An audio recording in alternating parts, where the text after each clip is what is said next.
Halo semuanya, balik lagi di Diksha Channel. Oke, balik lagi di channel kita. Langsung aja Kita sebenarnya gak mau-mauan sok ahli gitu ya. Ya, jadi di sini kita punya beropini. Ya. Karena kan kita, kalau teman-teman tahu kemarin pas 24 Januari kan diumumkan lah ya kategori Best Picture di Academy Award kan, Oscar ya, bahasa awamnya Oscar lah. Jadi kita gitu kan. mau bahas sesuatu yang berkaitan sama Oscar. Ya. Nah, sebenarnya ini tuh lagi bulan-bulan yang menuju Oscar berarti. Ya, award season lah sebetulnya. Award season. Jadi disebutnya mungkin teman-teman yang masih belum tahu. Jadi ini tuh lagi menjelang award season lah. Award season ya. Oscar nanti bulan Maret. Masih sebulan lagi dari kita ngambil video ini ya. Kita di sini mau ngasih pendapat soal beberapa nominasi yang ada di Oscar besok. Ya, dan itu di kategori Best Picture khususnya ya. Khususnya Best Picture kan itu ya bisa dibilang salah satu nominasi yang paling prestisiusnya di situ ya. Nah, kalau teman-teman sempat ke bioskop lah ya tahun 2022 kan banyak film berseliweran. Walaupun memang waktu itu orang masih mikir-mikir ya mau nonton karena kan belum kembali normal banget ya. Dan bioskop juga belum buka. Bioskop juga belum 100% kan. Waktu itu ya hasilnya ada beberapa film yang masuk ke bioskop selewat dan akhirnya ada beberapa yang sempat kita tonton walaupun bukan berarti kita diniatin pengen nonton, cuman karena mungkin ada beberapa faktor dia meranin ini, yang meranin itu akhirnya kita pengen nonton itu kan. Ternyata tanpa diduga-duga film yang kita tonton itu dapat sebutannya accolades atau pujian-pujian dari banyak orang, akhirnya bisa juga tersaring ke ajang penghargaan Oscar tahun ini gitu kan. Nah, khususnya kita mau nyebutin 10 aja misalnya, tapi ini mungkin nggak secara urut ya. Dan nggak mungkin semuanya nggak gitu kita sebutin aja lah kalau nama-namanya. Dan ini disclaimer juga, mungkin Gigi, khususnya gue sih, kalau Gigi mungkin lebih banyak ya. Cuman gue belum nonton semuanya. Aku juga dari 10 baru nonton 7 lah. 7, oke. Ya, kita sebutin semuanya dulu awal kan? Iya, boleh. Apa aja Gigi? Avatar, The Way of Water. Oke, itu udah tahu lah semua. Top Gun Maverick. Kita sempat bahas di video, nanti ada di cut. Ya, terus Everything Everywhere All at Once. Terus Elvis. All Quiet on the Western Front, terus ada Tar, terus ada Banshees of Inisherin, ada Woman Talking, terus ada film Fabelmans yang kita udah tonton, ada reviewnya juga kan, sama Triangle of Sadness, jadi segitiga kesedihan. Anjir. Nah itu yang 10. Oke. Nah dari 10 ini tuh kita ada beberapa opini yang kita punya ya. Sebenarnya lebih kayak gini sih, kita mau ngelihat khususnya tren ya. Jadi dari 10 ini tuh ada tren yang ada pola ya. Ada pola ya. Beberapa tahun terakhir khususnya mungkin bukan sok-sokan 10 tahun terakhir lah ya, kita ngikutin film itu kalau ini ya. Jadi kalau kamu bikin tentang biopik lah sebutannya. Biopik satu kisah nyata pasti masuk nominasi. Terus kalau kamu filmnya ya tanda kutip sequel atau remake pasti masuk nominasi. Itu khususnya kalau lebih bagus ya, atau mungkin setara lah gitu ya bisa dibilang. Sama yang terakhir sekarang mungkin Hollywood udah banyak studio-studio kecil selain The Big Five itu, jadi film-film independen pasti masuk. Mau yang khususnya paling kentara itu 2016 waktu Moonlight masuk, dia pertama kali ada film independen bisa masuk nominasi Oscar dan menang waktu itu. Jadi 3 kategori itu kayaknya kalau udah ngebahasnya, khususnya kalau film indie kan bahasanya bisa macam-macam ya, tentang kegelisahan sosial atau ya SJW atau emansipasi sosial wanita gitu kan, akhirnya bisa masuk nominasi karena ngangkat hal-hal yang kayak gitu. Nah, menurut kami ya bukan berarti kami nggak konsen ke sana, padahal kita seringnya nontonnya filmnya kalau nggak film adaptasi komik, film action, maksudnya bagi kita film receh-receh, tapi kita juga ngeliat film-film yang tanda kutip yang agak berkualitas itu, dan kita bisa mempilahnya di 3 itu. Dan menurut kami kok tren ini berulang terus gitu, walaupun nggak selalu setiap tahun kayak gitu. Cuman kayaknya jaminan mutu kalau khususnya ini yang kita tampil di 3 ini bisa dibilang representasi dari yang kita akan bahas nanti ya. Bahwa ada satu film remake, satu film biopik, satu lagi film indie. Jadi 3 kategori itu bisa masuk ke yang akan kita bahas ke depan. Jadi 3 aspek yang Gigi bilang tadi, which is itu biopik, remake, atau satu lagi indie. Itu tuh terbukti di 10 nominasi ini ya? Iya, ada. Ya, jadi ini yang agak kita pertanyakan lagi ya. Jadi bukan berarti sok ahli gitu ya. Tadi kan udah disclaimer di awal, cuman kan kita kan butuh variasi tontonan ya. Cuman kadang kalau setiap tahun berulang kayak gitu, oh berarti sebenarnya gampang ya gitu. Mau dapat award teh gitu. Award teh gampang gitu kan. Padahal dulu kalau teman-teman tahu sebelum tahun 2009 khususnya, itu tuh hanya 5 aja yang bisa masuk nominasi Best Picture. Sekarang dikalikan 2, 10. Makanya gue kaget, gue pikir tuh cuma 5 nominasi itu. Iya. Ternyata Gigi tadi bilang ada 10, dan 10 itu menurut gue ada beberapa kayak yang bukannya jelek tapi kayak untuk Oscar tuh too much gitu. Too much ya. ya. Sih? Nah, ada faktor X yang akhirnya membuat dia masuk nominasi gitu. Nah, kita mulai dari mana berarti? Kalau kami mah langsung aja All Quiet on the Western Front. Itu teman-teman bisa nonton di Netflix. Iya, nah itu Gigi juga baru rekomendasikan ke gue kemarin, gue udah nonton itu. Nah, dan itu film remake sebenarnya. Remake dari tahun 1930. udah lama sih. Dan lucunya 1930-nya dia dapat Best Picture itu. Jadi kayak Oscar tuh sebenarnya kayak gimana ya? Kan film remake tapi kok bisa masuk lagi nominasi gitu. Walaupun masalahnya itu remake dia dapat Best Picture. Best Picture gitu. Maksudnya lu mau ngapain lagi gitu ya nggak sih? Jadi lucu juga. Oh Dan, iya ya.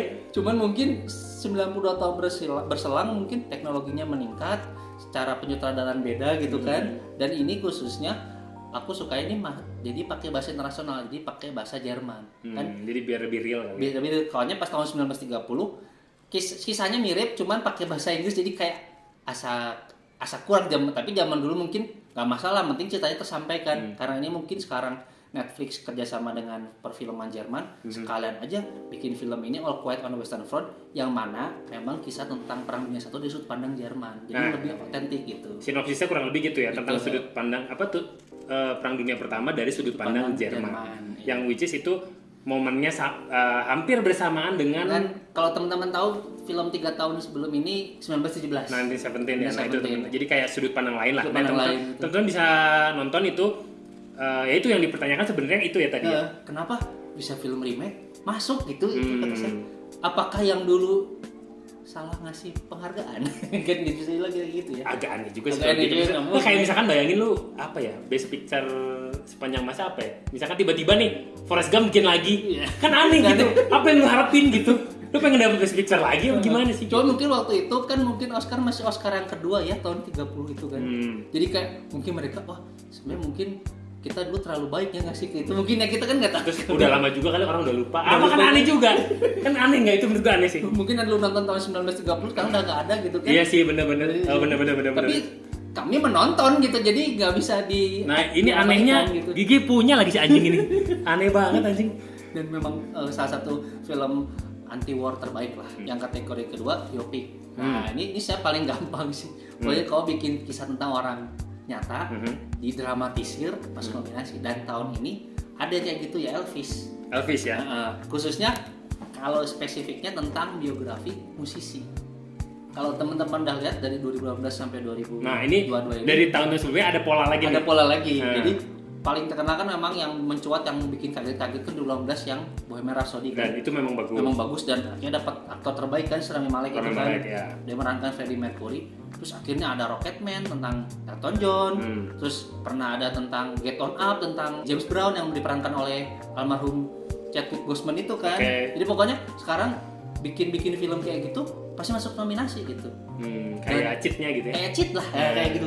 Dan memang tergantung sutradara juga ya. Kadang ada beberapa film yang jadinya kisah musiknya di mananya sih, kisah kreatif dia bikin. Kan kita pengen tahu misalnya kalau film tentang ya mungkin moga-moga akan dibikin sih tentang Beatles, gimana sih mereka proses bikin lagu ini akhirnya karena nggak mungkin bisa dia jadikan pakai aktor pura-pura, akhirnya jadi dokumenter kan. Nah ini karena Elvis itu bisa dibilang hal yang ikonik kayak seperti Freddie Mercury dengan gaya hidupnya juga itu dibikin film gitu kan oleh Warner Bros khususnya dengan saudara Baz Luhrmann diperankan oleh Austin Butler dan Tom Hanks gitu kan. Nah di sini jadi keren gitu. Tapi menurut saya pun pribadi gak masukin film Elvis 10 besar film terbaik tahun 2022 gitu. Karena menurut saya ya itu polanya ya sama aja sih. Sama kayak Bohemian kemarin sama Rocketman kemarin gitu kan. Jadi kayak tapi karena word of mouth mungkin karena ada masanya marketing juga bagus akhirnya bisa masuk nominasi gitu. Best Picture lagi kalau kirain saya maksudnya kategori aktor atau teknis make up atau desain production design yang apik tahun 60-an bagus gitu kan. Ini Best Picture kata saya kok too much ya? Too much gitu. Nah, gitu kalau bisa saya. Nah dan yang kategori terakhir sebenarnya nih saya kalau teman-teman suka ada meme-nya, kalau anak-anak indie pasti sukanya nonton film dari A24. Nah, iya. ada kan kita pernah bahas tuh. Pernah bahas itu kan. Pokoknya starter pack anak indie tuh nonton film A24. A24. Nah, kebetulan tahun kemarin itu sorry, A24 tuh emang dia produsen film-film indie. Film indie itu Moonlight produsennya A24. Jadi Moonlight itu jadi sejarahnya film indie keluaran A24 malah dapat Best Picture. Dan tahun 2022 setelah bisa dibilang 6 tahun berselang ada film yang bisa masuk kategori kayak gitu dan itu bisa dibilang kalau itu film favorit saya. Kalau ini saya agak bias ya. Mungkin Dega juga udah nonton, tapi kita punya sudut pandang yang berbeda. Tapi untuk Everything Everywhere All at Once itu literally itu kayak perjalanan spiritual pas saya dulu nonton tahun 2022. Itu benar-benar iseng. Ada film apa ya? Pergi nonton. Ternyata bikin mind blown, literally mind blown gitu kan. Kita nggak kita expectnya film kayak Doctor Strange Multiverse of Madness, ternyata dapat film indie dengan keterbatasan teknis, duitnya kurang, tapi lebih kena dari segi penceritaan dan karakternya. Itu gitu. gue udah nonton dan memang itu kalau yang belum nonton teman-teman, kalau tadi Gigi bilang unpredictable, maksudnya kita nggak expect karena lu nggak akan pernah expect dapat film kayak gitu. Itu nggak akan, there is no way you expect film kayak gitu. Kayak sampai ada istilahnya kayaknya harus ngegele gitu sambil nonton. Anjing itu fix gele itu fix gele fix. Itu nggak mungkin orang normal gitu. Aku sekolah film, aku bikin seperti ini, tidak mungkin. Ya pasti kayak gitu. Dan literally dari 3 kategori ini saya pendukung indie tahun ini gitu. Bukan berarti sok-sokan anti mainstream gitu kan. Hipster. Padahal kita bisa nyebut Top Gun Maverick kita pernah bahas. Top Gun. Top Gun tuh berarti kan apa ya? Ya kita udah sempat bahas juga dan itu kita punya penilaian yang cukup bagus lah. Cukup bagus. Cuman menurut saya lah lebih tepatnya kayak film sequel, sedangkan yang film pertamanya cuman menang 1 Oscar lagu terbaik si Berlin yang Take My Breath Away doang gitu. Jadi secara cerita sebenarnya dari awalnya tidak untuk dibikin sequel, tapi mungkin pintarnya Tom Cruise juga dia bisa mengelola cerita yang bisa dibilang udah ditinggalkan 25 tahun pas anniversary 25 ambil tahun momentum. Dan yang saya sayangkan harusnya filmnya nggak harus terlalu dapat accolade kayak sekarang, tapi Tom Cruise-nya harusnya, malah Tom Cruise-nya nggak masuk nominasi. Nah itu yang jadi pertanyaan.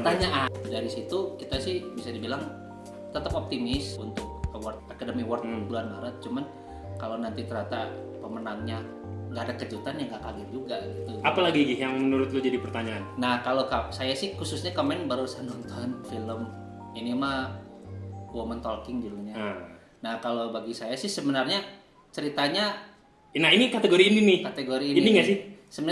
Sebenarnya indie juga ya. Cuman saya ngelihat karena produsernya itu dari, kalau teman-teman kita pernah bahas, dari yang bikin Nomadland produsernya. Oke, itu kan dia dapat ya? Dapat malah Best Picture tahun itu, zaman pandemi. Iya. Jadi dapat, dan kata saya lucunya di semua kategori bisa dibilang dia nggak ada nominasi. Maksudnya? Jadi kalau kayak Everything Everywhere 11 nominasi. Si All Quiet on the Western Front 9 nominasi. Elvis 8 nominasi. Nah, dia cuma itu doang.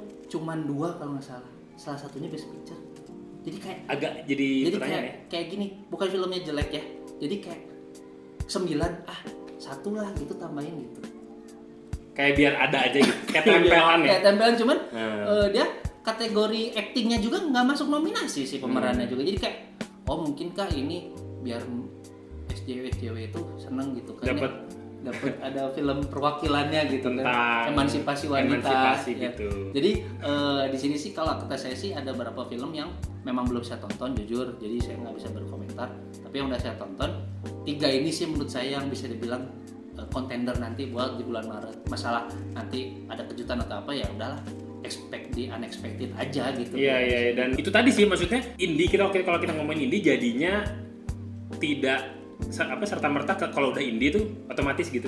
Ya nggak sih? Karena itu tadi ternyata indie juga ada yang ternyata nggak seberbobot itu. Ya nggak sih? Ya. Dan karena memang melihat dari tren-tren tahun sebelumnya, kadang-kadang tuh award ini tuh membawa pesan politik ya, itu politik. yang kadang-kadang agak disayangkan nih kayak jadi sebenarnya iya, karena jujur ya pasti kan itu ada ajang penghargaan Amerika ya, pasti dia punya pesan terselubung atau pesan tersirat di dalamnya. ya ini tanpa bermaksud kita ngomongin konspirasi ya. Jadi kadang beberapa orang pedulilah kalau award buatan Amerika pasti ada agendanya. Agenda gitu kan.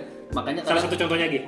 Apa? Yang paling kerasa mah kalau teman-teman masih ingat Argo tahun 2012. Itu gue setuju. Itu politik Ini banget. Menang lagi tuh Maya. Menang lagi itu. Terus kayak pas menang, Hah? Terus yang ngebacain penghargaannya juga ibu negara gitu, Michelle Obama dari The White House gitu, ngapain gitu.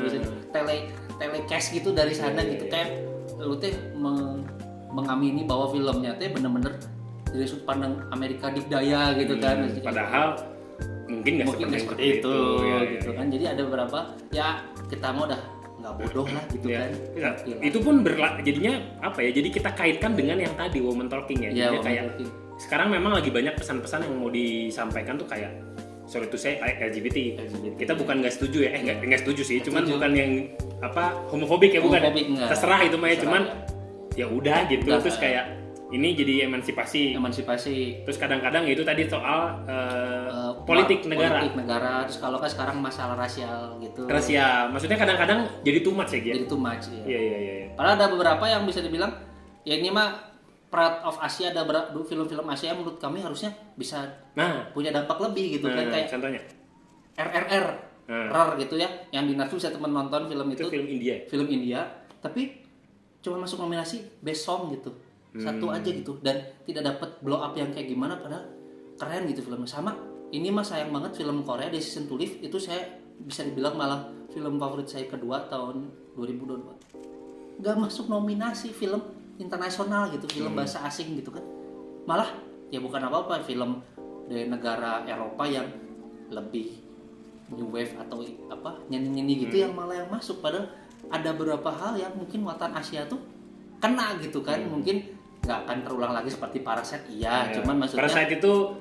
agak-agak anomali, agak fluk lah gitulah dalam sebuah anomali gitu kan. Jadi ya bisa dibilang pengennya mah film-film Asia lebih berjaya lagi lah ke depannya, karena ada loh potensinya gitu, nggak cuman dari Hollywood aja, bahkan kan Hollywood juga kadang dapat inspirasi dari Asia juga kan, bisa kan kayak gitu kan. Jadi aku pengennya sih ada film-film Asia bisa dapat tempat lagi lebih di, bukan berarti saya bilang rasis ya, Oscar atau Academy gitu kan, cuman kasihlah kesempatan. Kayak tahun ini juga saya apresiasi bahwa akhirnya seorang aktris kawakan Michelle Yeoh gitu kan dikasih kesempatan jadi leading di sebuah film berjudul Everything Everywhere All at Once, akhirnya masuk nominasi dan akhirnya jadi sejarah Asia, keturunan Asia Tenggara kan dia, Malaysia bisa masuk nominasi Oscar gitu. Dan dengar-dengar katanya dia udah kayak dianggap orang udah habis kan. Ya. Ternyata dia dikasih kesempatan di sini dan bagus banget performancenya. Dan lawan mainnya si Ki Hui Kwan, kalau teman-teman tahu pernah nonton Indiana Jones Temple of Doom masih kecil dia. Short round gitu itu. Kan. Dia udah meninggalkan film kan, kayak gue mah stereotype Asia mah nggak akan pernah kepake gitu kan. Akhirnya dikasih kesempatan, kudos tuh Daniel Kwan sama Daniel Sander sutradaranya, kasih kesempatan bisa menampilkan yang terbaik, malah jadi masuk nominasi juga aktor pendukung terbaik. Jadi kayak tahun ini bisa dibilang tahunnya kesempatan kedua kali ya, bisa dibilang kayak gitu kan. Ada sisi positifnya lah gitu, sisi dibalik tadi yang tren-trennya kejenuhan kita kayak gitu. Ada lagi nggak? Misalnya ada lagi? Paling sih dari yang jadi buah pikiran kita sih itu sih. Jadi udah gitu. Nah, kalau kita prediksi gitu. Prediksi. Boleh lah ya. Kalau gua sih udah pasti ini sih. Iya, pasti. Menurut lo gitu juga? Ya, tinggal kategori-kategori yang lain. Best Picture dia sih kayaknya. Best Picture kayaknya dia. Kalau menurut kita nih. Menurut kita. Kalau dia nggak menang menurut gua agak keterlaluan.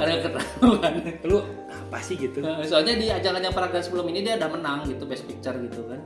Jadi kayak ya tinggal di crowning achievement-nya aja gitu kan. Tinggal nunggu sebentar lagi kan BAFTA kan. BAFTA Inggris, kalau di BAFTA ternyata menang juga, berarti tinggal nunggu di Oscar gitu.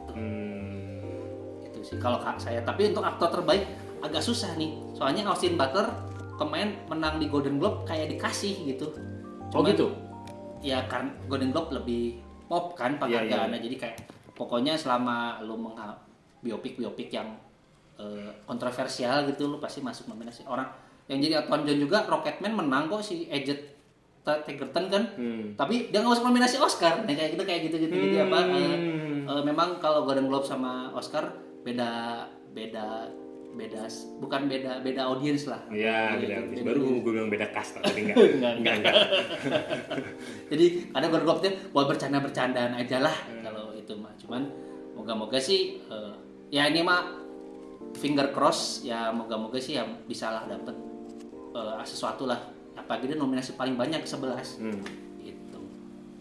Nah, Pak, ya paling kesimpulannya itu tadi kita mencoba menggali sih ya, maksudnya ada pola-pola tertentu yang sebenarnya kayak sayang gitu ya, yang terjadi di awarding beberapa tahun ini dan film-film tadi, dan itu balik lagi ke selera teman-teman. Mungkin ada yang nggak suka, mungkin juga ada yang nggak suka. Jujur kalau apa Everything Everywhere itu gue suka banget sih, enggak, cuman menurut gue apa ya, nyentrik banget. Jadi menurut gue oke lah dia kalau dapat penghargaan layak banget gitu. Kalau teman-teman mungkin ada yang berpendapat lain, bisa mau diskusi, bisa komen di bawah. Siapa tahu ada yang kayak tadi kita nyebutin 2 film harusnya masuk nominasi, ternyata nggak masuk gitu kan. Atau ada punya pendapat ini nih harusnya masuk nih. Gitu. Oke, kayaknya kurang lebih seperti itu ya Gia. Iya. Jangan lupa buat subscribe, share ke teman-temannya. Sampai jumpa di video selanjutnya. Bye bye.